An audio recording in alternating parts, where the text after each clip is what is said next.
Hey guys, I'm here with the new fill valve, and I figured I would start with the water already running so that you can uh, just see it in action, and I can point out a few things on here. You can see this top stream right there. There's going to be a tube attached to that to go into the overflow and fill the bowl, and this tube down here is going to go right to the bottom of the tank and fill the tank. And I try to do this one-handed. I shot this already and it didn't come out centered in the camera frame, or whatever you'd call it.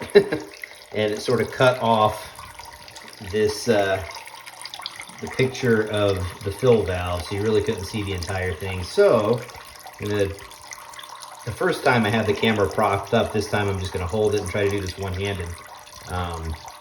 So here's the lever, and as it rises, you see it cuts the water off.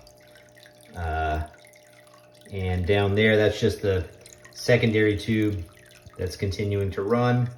And then when you flush and the float drops, your water starts back up again.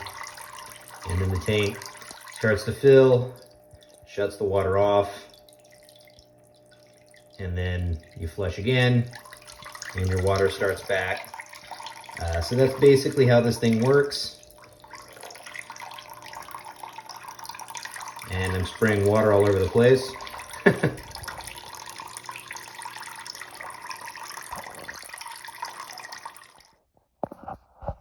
Okay, so here is the fill valve, and I just wanted to show you. This is the basically completed version, but without the float on the end, and hopefully it's going to show up pretty well in this lighting. You see the little pin up here and the lever, and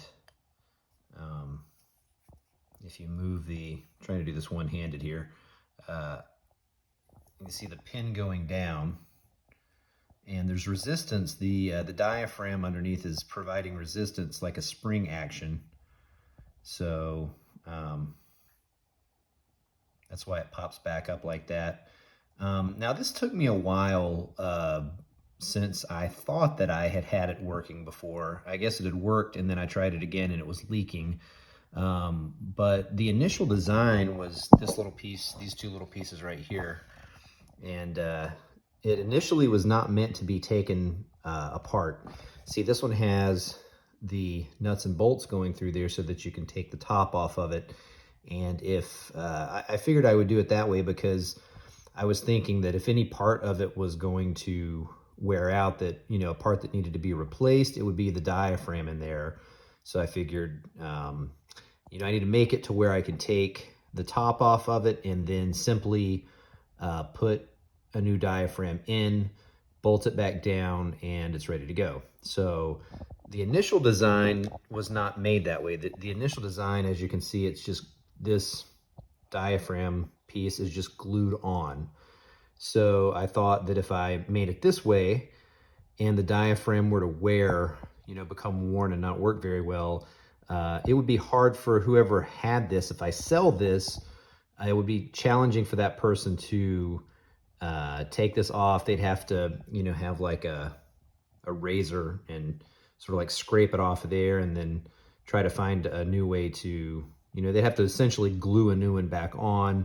And so I thought, you know, it'd be better to have it this way to where they can just unscrew it, put a new one in there, screw it down, and it's ready to, you know, start back up with a new one again. So this, you know, deciding to change it to this style took a while. And what I thought I had that was what I thought was working inside of this apparently was not working so good, and it started leaking. So I had to try different things out, test them, and they just, you know, one after the next kept failing and leaking. So I think this current design is pretty good. The only way to know is just to kind of like extensively, continuously test it and have it running you know, just to make sure it's gonna, you know, work for a good while.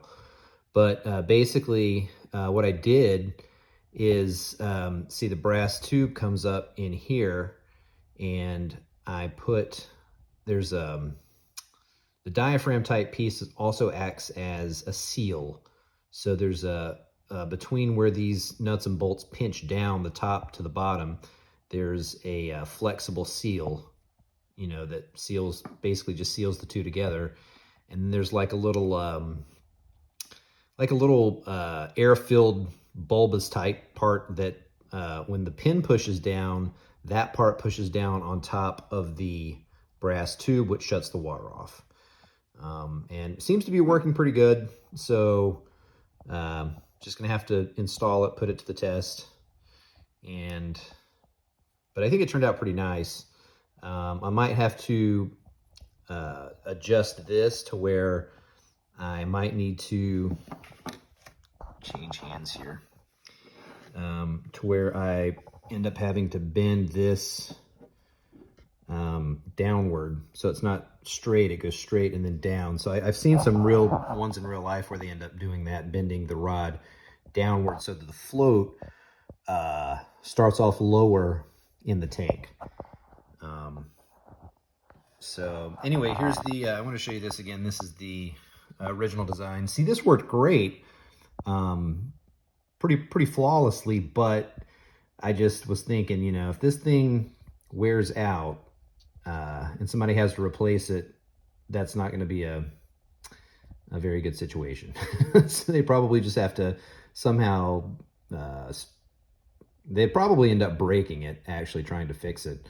So I figured, you know, make it basically removable with these bolts, and hopefully that'll, you know, work out pretty good. This was the top of it, and that's where the pin came through the top of this one. And so these basically went together like that. So anyway, hopefully the next video will be me actually installing this in the tank that it's going to go into, and doing like a temporary seal. I've got the clear glass piece that goes against the side of the tank to where you can like look into the tank and, you know, view everything.